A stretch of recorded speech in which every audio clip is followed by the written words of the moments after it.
Salut à toi et bienvenue dans une nouvelle vidéo. Aujourd'hui, je vais te montrer comment battre 5 ennemis vraiment saoulants sur Silksong.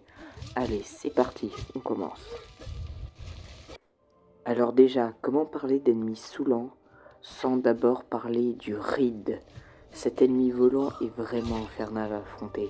Je vais vous faire un petit tuto sur comment le battre.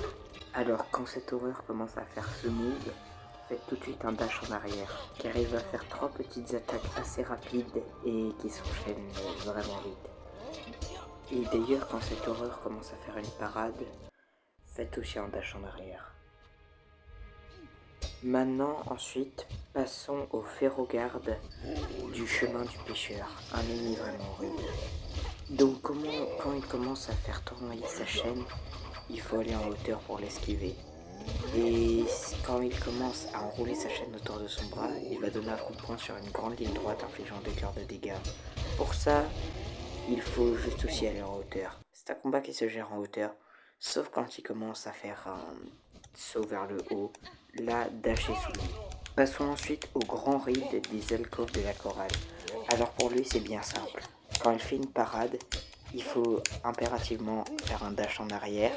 Pour pouvoir esquiver, il va donner des coups très rapides. Quand il commence à envoyer son arme en arrière, ça veut dire qu'il va donner un coup. Là, il faut sauter. Et quand du fil commence à apparaître autour de lui, ça va être son petit tempête. Pour ça, il faut aussi faire un dash en arrière.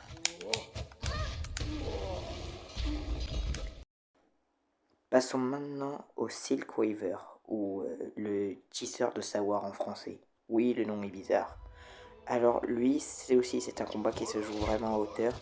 En gros, dès que vous allez lui donner un coup, il va falloir sauter en hauteur en faisant un dash en arrière pour pouvoir esquiver son prochain coup qui sera sans doute un saut. Quand il envoie son arme vers l'arrière, c'est aussi qu'il va donner un coup en ligne droite. Là, juste faites un dash en arrière. Voilà, c'est tout pour la vidéo d'aujourd'hui. J'espère que vous l'avez apprécié. S'il y a 10 likes sous cette vidéo, je m'engage à faire une partie 2. Bien évidemment, avant, il y aura d'autres contenus du modélisme ferroviaire. Et n'hésitez pas à mettre un commentaire, s'il y en a, je ferai les ennemis qui m'ont été plus demandés. Voilà.